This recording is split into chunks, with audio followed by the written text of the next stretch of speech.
नमस्कार, जनतंत्र टीवी देख रहे हैं आप। मैं हूं आपके साथ कोमल गंगवार। खाकी एक बार फिर सवालों के घेरे में है और ये पहली बार नहीं हुआ है। ये अब ऐसी तस्वीरें कई बार आ चुकी हैं, क्योंकि अगर हम बात करें खाकी को लेकर, ये पहली बार नहीं जब खाकी पर खुद उसके रखवालों ने दाग लगाया है। ये वक्त था जब थानेदार अपने कप्तान के दरबार में जाकर कहते थे, हुजूर का एक बार बुलंद रहे। आज पुलिस का वही एक बार खतरे में है।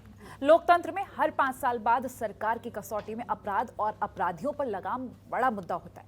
पर क्या हो जब खुद खाकी का दामन ही दागदार हो। सरकार की पुलिसिंग को सुधारने की तमाम कोशिशों के बाद भी लगता है कि खाकी में छुपी कुछ ब्लैक शीप ने ना सुधरने की कसम ही खा ली है। एक नहीं, दो नहीं, तीन नहीं, ऐसे दर्जनों मामले हैं जिन्होंने न सिर्फ खाकी को दागदार किया बल्कि सरकार को भी शर्मसार होने के लिए मजबूर कर दिया। ऐसा नहीं है कि सरकारों ने पुलिस व्यवस्था को सुधारने की कोशिश नहीं की या कदम नहीं उठाया। 2014 में प्रधानमंत्री मोदी ने स्मार्ट पुलिसिंग की अवधारणा दी, जिसका अर्थ है सेंसिटिव और स्ट्रिक्ट, मॉडर्न और मोबिलिटी, अलर्ट और अकाउंटेबल, रिलायबल और रेस्पॉन्सिव, ट्रेंड और टेको सेवी। प्रदेश में भी योगी सरकार ने पुलिसिंग को सुधारने के लिए बड़े कदम उठाए और शायद आदत से मजबूर खाकी सुधारों को पूरी तरह से अपनाने में विफल रहे।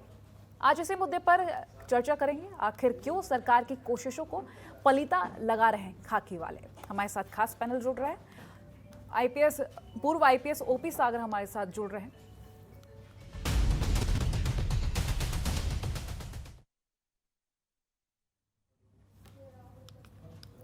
तो मुद्दा बड़ा है कि आखिर क्यों खाकी नहीं सुधर रही है। सरकार लाख कोशिश करती है, आखिर क्यों ये अधिकारी खाकी को दागदार कर रहे हैं। हमारे साथ खास पैनल जुड़ रहा है। पूर्व आईपीएस ओपी सागर जुड़ रहे हैं और वरिष्ठ पत्रकार डीपी शुक्ला भी जुड़ेंगे। ओपी जी, बहुत स्वागत है आपका जनतंत्र टीवी पर। धन्यवाद। ओपी जी, आखिर ऐसा क्यों होता है, हर बार जब कोशिश की जाती है और अधिकारियों को निर्देश दे दिए जाते हैं, फिर भी ऐसी घटनाएं सामने आती हैं कि पुलिस की तरफ से कोशिशें करते हुए दिखाया जरूर जाता है, लेकिन वो रिस्पॉन्सिबिलिटी जो सौंपी जाती है वो पूरी नहीं की जाती। आखिर कहाँ कमी रह जाती है? क्योंकि सरकार अपना पूरा सहयोग देती है, सख्ती जहां दिखानी होती है वहां सख्ती भी दिखाती है, उसके बाद भी इन कोशिशों पर पलीता लगा दिया जाता है। नहीं कोमल जी, मैं वो प्रश्न जो है समझ नहीं पा रहा हूँ कि किस तरीके की सरकार है। सरकार चाहती है कि पुलिस अच्छा काम करे, सारी सरकारें चाहती है, कोई भी सरकार ऐसी नहीं है कि सही खराब काम करे।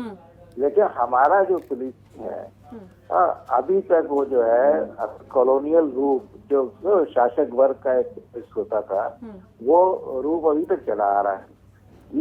इस रूप को जो है कैसे इतना विकृत हो चुका है, अब इसको सुधारने की आवश्यकता पड़ रही। माननीय सुप्रीम कोर्ट ने भी इस बात को कहा कि भाई ये पुलिस का क्या रवैया है, क्यों वहाँ अपमान होता है, क्यों जहाँ चाहे मार देते, जहाँ चाहे थप्पड़ मार देंगे, जहाँ चाहे गाली बक देंगे और लोग थाने जाना पसंद नहीं करते, सीधे चौकी जाना पसंद नहीं करते। पुलिस एक मददगार के रूप में समाज में क्यों नहीं बन पा रही है? यही बात जब कोई घटना हो जाती है, अब ये घटना हो गई है मनीष वाली, उसमें सही संज्ञान लिया गया है। माननीय योगी जी ने संज्ञान लिया है और उन्होंने निर्देशित भी किया है, 2 कमेटियां बनाई गई हैं और जिसमें कि चिन्हित करेंगे कि कौन से खराब पुलिस वाले हैं। ये तो उनको संवेदनशील स्थानों पर पोस्ट किया जाएगा। ये जो है की जरूरत तो नहीं आनी चाहिए थी। और हम जो सीनियर लेवल के अधिकारी है जिले के, खासतौर से इसमें सबसे ज्यादा रिस्पॉन्सिबिलिटी जिले के डिस्ट्रिक्ट डीएम और एसपी की है, क्योंकि लॉ एंड ऑर्डर को उनको देखना है और पूरे जनता को उसकी जवाबदेही भी है उनको। तो वो जो है जब ये इस तरीके के लोग पोस्टिंग उनको करना है, एसपी को पोस्टिंग करनी है, सारे जिले के जो अधिकारी हैं, तो सीओ को भी कर देते हैं सर्किल बदल देने की सर्किल में। फिर एसओ में पोस्टिंग होती है जिसके आधार पे किंग पिन है, धुरी है, जैसे जो एसओ एसएचओ कहलाता है वो, क्योंकि छोटी यूनिट का वो कमांडर है, वो अपने थाने का कमांडर है। और इसके साथ साथ चौकी पे भी पोस्टिंग होती है, वो भी क्या कहते हैं अपना छोटी चौकी की यूनिट का कमांडर है। हम उनको अच्छा पोस्ट करें और उनके नीचे चाहे लोग वो सही काम करें, उनके नीचे भी सही काम करने के लिए भी ये लोग अच्छे पोस्ट हों और जनता के प्रति सम्मानजनक वो बर्ताव करें। ये जो चीज है ये हम अभी तक क्यों नहीं पैदा कर पाए हैं, ये बिल्कुल सवाल यही है ओपी जी कि आखिर कहाँ कमी रह जाती है, क्योंकि आज के वक्त में अगर हम देखें तो जनता भी सोचती है अगर कोई परेशानी है, कोई कंप्लेंट लिखवानी है तो उससे पहले भी जनता सोचती है 10 बार कि हम वहाँ पर जाएं, हमारी कंप्लेंट लिखी भी जाएगी, कहीं ऐसा ना हो हमसे रिश्वत मांग ली जाए या फिर किसी तरीके का दबाव, क्योंकि कई बार ऐसा होता है कि किसी के खिलाफ कंप्लेंट करानी है तो उसी तरफ से ही, उसी पक्ष की तरफ से दबाव बनवाया जाता है पुलिस के हाथों, और ऐसी तस्वीरें बहुत ज्यादा आती हैं। अगर हम हाल ही के कुछ केसेस देख लें तो खाकी को दागदार बना दिया है। हालांकि कई ऐसे अधिकारी भी हैं जो मेंटेन करते हैं, लेकिन चंद पुलिसकर्मी या चंद खाकी वाले ऐसे हैं जो पूरे महकमे को दागदार करते जा रहे हैं। यही तो देखिए करना यही है, हमें जो है जो गंदी मछली को तालाब से बाहर फेंकना है अगर सिस्टम को सही करना है, लेकिन वो हो नहीं सकता क्योंकि हमारे पास वैसे ही सीमित संसाधन है। हम जो है और फिर हर आदमी को कैसे निकाल दिया, ये कोई सिंगल इंस्टेंस पे नहीं। अब सर्विस रिकॉर्ड के आधार पर, सर्विस रिकॉर्ड का जहां तक प्रश्न है, हमारा सर्विस रिकॉर्ड में भी इतनी कहते हैं पार्शियल एटीट्यूड रहता है एसीआर लिखने में, आदमी की शक्ल, जाति, धर्म, ये सब चीजें देख दाख के एसीआर लिखा जाता है। सजाएं देने में भी वही है, सजा दे, अब सजा उसको दे दिया जाएगा किसी व्यक्ति को जो उनका चहेता है तो उसको तो छोटी सजा से काम कर दिया जाएगा। वही काम अगर ऐसा है जो कि उनका चहेता नहीं है तो वो उसको उस सजा को इतना बढ़ा के दे दिया जाएगा कि वो उसको पूरी सर्विस कैरियर में ढोता रहेगा और साफ नहीं कर पाएगा। ओपी जी, और वो जो है पैमाना एक तय तरीके करना से चाहिए इन लोगों के लिए भी, क्योंकि अपराधी तो अपराधी होता है, फिर चाहे कोई अधिकारी हो, चाहे कोई पुलिसकर्मी हो या फिर कोई अन्य व्यक्ति हो, अपराधी के लिए एक पैमाना जरूर तय करना चाहिए, क्योंकि जब तक ये पैमाना तय नहीं होगा अपराध रुकेगा नहीं। और जो आज का मुद्दा है कि खाकी को आखिर किस तरह से ये चंद पुलिसकर्मी खाकी वाले दागदार कर रहे हैं, क्योंकि गुंडागर्दी के बड़े आरोप लग रहे हैं। कई केसेस हाल ही का अगर हम मनीष गुप्ता का केस उठाकर देख ले या फिर हम बिकरू कांड को उठाकर देख ले, गलती कहाँ नजर आती है। बिकरू कांड को अगर हम उठाकर देख ले तो 8 पुलिसकर्मियों को मौत के घाट उतारा गया, तो उसका कारण भी यही कि किसी पुलिसकर्मी ने ही बताया कि यहाँ पर पुलिस दबिश देने जा रही है। देखिए ऐसा ना कि हम पढ़े ना पढ़े तो ठीक है, आज जो समस्या हमारे सामने आ गई है हम उसी तक सीमित रहें, क्योंकि बिकरू कांड की भी जांच हुई, जांच होने के बाद बहुत सारे लोगों को क्लीन चिट दे दी गई। लेकिन अगर हम देखें तो किस तरीके की बेवकूफी भरा जो है एक्शन होता है। अगर किसी ने बता भी दिया है तो पुलिस का मूवमेंट तो टैक्टिकल हरकतें क्योंकि ट्रेनिंग में दी जाती है, इस तरीके से जाना चाहिए। कोई रैकी करके जाए, कहते हैं पता लगाए पहले कौन कहाँ है, किधर छिपा है, पूरी सब चीज छानबीन करके जाता है आदमी, उनके पास क्या वेपन है और किस तरीके से हमें जाना चाहिए, अपनी सुरक्षा करते हुए हम जाना चाहिए। ये होता नहीं है, हम जो है बिल्कुल भेड़िया धसान की तरह चल देते, ये कोई थोड़ा ही है। फिर बाद में गोली मार के दिखा देंगे कि कार पलट गई और गोली भाग रहा था और पिस्तौल चीख के साला एक आदमी जो है, कैसे पॉसिबल है। ये सब कहते हैं, ये जो कहानियां है ना, फिल्मी कहानियां, ये जो है उनको अडॉप्ट कर लेते हैं, ये भी कहते हैं बहुत अच्छी बात नहीं। मेन मुद्दा इस समय ये है कि अपमान जो है आम जनता का नहीं होना चाहिए, पुलिस को इतना बर्बरता नहीं दिखानी चाहिए, ये जो है वाकई चिंता का विषय है। और इसको जो है आप लोग ये नहीं कि कुछ पुलिस वाले, कभी कभी बहुत अच्छे पुलिस वाले भी होते हैं, लेकिन अभी ऐसी परिस्थिति हो जाती है क्योंकि वो काम की बोझ से दबा हुआ है या किसी और बोझ से दबा हुआ, ऐसे में क्या होता है कि वो अनायास कोई गलत एक्शन कर बैठता है, गलत बात मुंह से निकल जाती है। तो वैसे ही मनीष गुप्ता वाले में हो सकता है कि जो भी परिस्थितियां रही हैं, अभी तो जांच चल रही है और जांच में आएगा कि हाल फिलहाल काफी लोगों पे एक्शन भी हो गया है, बिना जांच पूरी हुई ये एक्शन हो गया है। मुझे तो ये भी उचित नहीं लगता है, जांच हो जाए, जल्दी से जांच हो जाए, 2 दिन में 3 दिन में जांच करने के बाद हम एकदम ताबड़तोड़ एक्शन कर देते हैं, ये शायद सबक देने के लिए हो जाता है। ऐसे भी एक्शन नहीं होना चाहिए जिससे ये खराब लगे बात कानून कोड ऑफ लॉ है, कोड ऑफ लॉ में जाके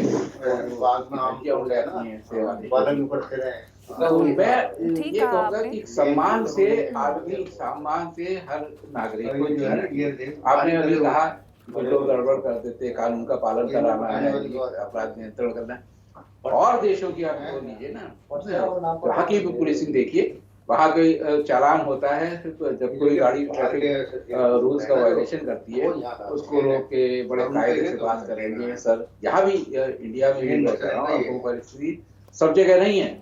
अभी जो है उससे बात करते हैं, दिल्ली में ही हम नजदीकी देखते हैं गाली गलौज से करते हैं, यहाँ तो जो है बिल्कुल ठीक डंडे है से पहले ओपी जी। झंडा निकालते हैं। अन्य देशों में भी देखना चाहिए, साथ ही हमारे देश में भी जो कानून व्यवस्था है वो सुधारने की कोशिश की जा रही है। लेकिन चंद अधिकारियों को लेकर जो हम बातचीत कर रहे हैं, क्योंकि अधिकारियों का काफ़ी बड़ा रोल होता है, इसके बारे में हम बात करेंगे कि किस तरह से ये जो अधिकारी या फिर चंद पुलिसकर्मी पूरे महकमे को दागदार कर रहे हैं, किस तरह से सुधारा जा सकता है। ब्रेक के लिए रुक रहे हैं, बाद में इसी पर चर्चा करेंगे, बने रहिए।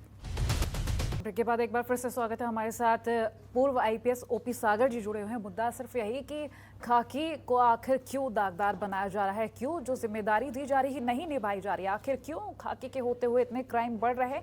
जब इतना समर्थन मिल रहा है, जब इतनी सहायता की जा रही है, तो क्यों आखिर खाकी को सवालों के घेरे में ला दिया है। ओपी जी हमारे साथ जुड़े हैं। ओपी जी, अगर हम सिस्टम को लेकर बात करते हैं तो कई सारे ऐसे सवाल हैं जिनका शायद जवाब कभी मिल पाए, लेकिन अगर हम एक सिस्टम को सुधारने की जब बात करते हैं तो किस तरीके के समाधान सामने आ सकते हैं। देखिए, क्राइम कंट्रोल एक डिफरेंट एस्पेक्ट है कोमल जी। क्राइम कंट्रोल जो है, जहाँ तक मैं, क्योंकि बहुत सीनियर लोग के सीनियर ऑफिसर्स होते हैं पुलिस में, वो सब तो हो सकता है कोई अगर देख भी रहे हो तो उनको बुरा भी लगेगा, क्योंकि देखिए क्राइम कंट्रोल हमें अपने उसके डिफरेंट तरीके होते हैं, उनको क्राइम कंट्रोल किया जाता है। लेकिन आज तो बात है कि पुलिस द्वारा सम्मानजनक तरीका से सम्मान नहीं दिया जा रहा है, लोगों को अपमानित कर दिया जाता है, और आउट ऑफ द जो उनकी लीगल अथॉरिटी है उससे बाहर जाके वो जो है उन पे हाथ चला देते हैं, गाली बक देते हैं, और जो कि पूरा असभ्यता का परिचय देते हैं, उसको चेक करना आज प्रश्न वो है। और इसको कॉग्निजेंस ले लिया, देखिए संज्ञान जब माननीय मुख्यमंत्री जी ने ले लिया है। सुप्रीम कोर्ट का भी कहना था अभी पीछे, जो माननीय न्यायमूर्ति जी सीजीआई भारत, उन्होंने भी इस बात को कहा कि ये क्या हो रहा है, आखिर क्यों जो है अपमान किया जाता है लोगों का। तो ये देखने वाली चीज है। और मैं समझता हूँ कि मैं जब सर्विस में था, वो लोग कहता था कि पुलिस इतना जो है, शायद पब्लिक जो है उसके भ्रष्टाचार से उतना त्रस्त नहीं है जितना कि वो उसके जो गलत रवैया है, व्यवहार है, और लोगों की समस्याएं ना सुनने वाली जो बात है, उससे ज्यादा परेशान, उससे ज्यादा तरस रहती है। इसी की वजह से पुलिस में बदनामी होती है। उस बदनामी को कम करने के लिए आज योगी जी सामने आए हैं, मैं कहता हूँ सुप्रीम कोर्ट सामने है, जो सीजीआई महोदय है वो सामने आकर बोल रहे हैं। तो ये इस बात पे बहुत सबको मंथन करना चाहिए। और देखिए, मानवाधिकारों का हनन बहुत जब भी हुआ है तो उस पर एक्शंस हुए हैं, लेकिन ये ना हो, हम ऐसी पृष्ठभूमि तैयार करें। हमें सबसे बड़ा देखिए चिंताजनक विषय है कि इस पर हम कहते हैं मंथन नहीं करते। मंथन करना चाहिए, और ये मंथन जो है ये ऊपर से लेके हमारा जो है पूरा सिस्टम, अगर पुलिस का कहे तो मुखिया डीजीपी है, तो डीजीपी महोदय से लेके और नीचे सिपाही तक, कांस्टेबल तक, मैं तो कह रहा हूँ विलेज चौकीदार भी कहते हैं इसी सिस्टम का पार्ट है, जो गांव का चौकीदार होता है, वहां तक ये होना चाहिए। हालांकि ग्राम चौकीदार तो बिल्कुल नहीं होता है, उसमें कोई पावर नहीं है, लेकिन कांस्टेबल तो आज पढ़े लिखे कांस्टेबल आते हैं, और वो जो है constable, head constable, sub inspector, inspector, जो कि सबसे ज्यादा पब्लिक में के टच में रहते हैं, जो सर्कल ऑफिसर्स है, डिप्टी एसपी, और उसके अलावा एडिशनल एसपी ये जो है एक ऐसा माहौल तैयार करे, कोई भी व्यक्ति परेशानी में ही पुलिस के पास जाता है, जब किसी अपराध से ग्रसित हो जाता है, किसी दूसरी कंप्लेंट लेके जाता है, तो उसका वहां पर पूरा सम्मानजनक तरीके से सुना जाए।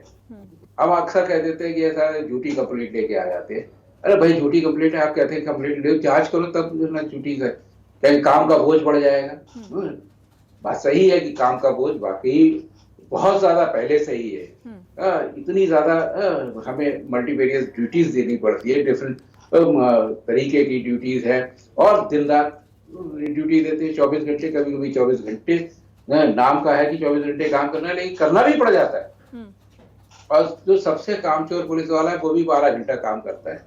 तो ऐसे में उसको जो है फिजिकली मेंटली पर्टर्न हो रहा है और लाजमी है, लेकिन हम कहते हैं उसमें भी वो अपना संतुलन बनाए रखे, अच्छा कहते हैं आउटपुट दे। और मैं समझता हूँ कि एक बार जो बुरी ख्याति है, बदनामी है, वो एक बार खत्म हो जाए तो आप देखिएगा कि फिर पुलिस के पास लोग जाने लगेंगे। जो मित्र पुलिस का कॉन्सेप्ट है ना, वो केवल उनके साथ आम जनता के साथ वॉलीबॉल खेलने, बहुत सारे थानों में भी होता है, दिल्ली पुलिस ने शुरू किया, तो और साउथ में भी बहुत जगह कहते हैं उसे बर्ताव अच्छा किया जाता है। उत्तराखंड इसी यूपी से कटके बना है, उत्तराखंड की पुलिस में मैंने देखा कि अभी भी वो उतने अपमानजनक तरीके से आम आदमी से बात नहीं करते। समाज से बात करना शुरू करें, उनकी समस्याएं सुनना शुरू करें, पुलिस तो रातों रात बिल्कुल बदल जाएगी। उनको तो कह रहे हैं एक मित्रता का पूछना रिश्ता, शुरू कर जाए, डॉक्टर की तरह कहते हैं। जी आप जैसा बोल रहे हैं, एक मित्रता का रिश्ता होना चाहिए जनता और पुलिस के बीच, लेकिन वो रिश्ता बनाने के लिए भी पुलिस की तरफ से एक कदम उठाना पड़ेगा, क्योंकि आपने जैसा कहा कि जनता कतराती भी है, और आपने अपने पहले बिंदु में ये भी कहा था कि अपनी तरफ से कोशिश की जाती है, लेकिन चंद पुलिसकर्मियों की वजह से हर कोई बदनाम हो जाता है। लेकिन इस चीज़ को हटाने के लिए जो सोच है उसको भी बदलना होगा। जैसे कि आपने मित्रता की जो बात कही, जनता और पुलिस के बीच में, इन पुलिसकर्मियों के बीच में रिश्ता होना बेहद ज़रूरी है ताकि जनता घबराए ना। आपने ये भी कहा कि काम ज़्यादा होता है, वर्क प्रेशर होता है, लेकिन सोचना भी जरूरी है कि अपने महकमे को आखिर किस तरह से बचाया जाए। ओपी जी, बिल्कुल सही बात है। इस पे इसीलिए अच्छा है ये चर्चाएं हो रही है। इन चर्चा और इत्तेफाक से डिबेट में और कोई शामिल नहीं है, तो लेकिन मैं समझता हूँ कि बुद्धिजीवियों को इसमें शामिल होना चाहिए, आगे आना चाहिए। कोई कहना नहीं चाहता। सबसे बड़ी दुर्भाग्यपूर्ण स्थिति है कि हम लोग तो चूंकि रिटायर्ड है, हो सकता है एक नई विचारधारा देने का मैं प्रयास कर रहा हूँ, और मैं ये नहीं, जो लोग मेरे साथ पोस्ट रहे हैं, जो लोग और आज भी वो संभवतः मुझे शायद अच्छी नज़र से देखते होंगे, हालांकि बड़ा मुश्किल है, 6 साल रिटायरमेंट को हो गया, लेकिन आम जो है तो सीनियर पुलिस नीचे वाले से गलत व्यवहार करेगा तो उसके कहाँ सम्मान होगा। बिल्कुल ठीक है। मैं तो इसलिए कह रहा हूँ कि बहुत जरूरी है कि आज कम से कम रवैया बदला जाए। बिल्कुल ठीक है, क्योंकि रवैया बदलेगा तभी एक साफ संदेश जाएगा कि खाकी दागदार नहीं है। चलिए, बहुत शुक्रिया ओपी जी हमारे साथ जुड़ने के लिए, इस चर्चा का हिस्सा बनने के लिए। तो खाकी आखिर क्यों दागदार हो रही है, कहाँ कमी रह रही है, हमारे साथ पूर्व आईपीएस ओपी सागर जी जुड़े थे, जिन्होंने बताया कि चंद पुलिसकर्मियों की वजह से, चंद खाकी वालों की वजह से पूरा महकमा बदनाम सा हो गया है। हालांकि कोशिश ज़रूर की जाती है कि सरकार की तरफ से जो कहा जा रहा है, जो निर्देश दिए जा रहे हैं, उनका पालन किया जाए, लेकिन पूरा महकमा नहीं, सिर्फ चंद। तो ये उदाहरण दिया उन्होंने, और किस तरह से सुधार होगा ये भी उन्होंने बताया कि अपना रवैया बदलना होगा, फिर ही ये सब चीजें सुधरेंगी। फिलहाल इसी के साथ हमारी इस खास पेशकश में इतना ही। देखते रहिए जनतंत्र टीवी। नमस्कार। खबरों के निष्पक्ष विश्लेषण के लिए सब्सक्राइब करें Jantantra TV and press the bell icon. Never miss any update.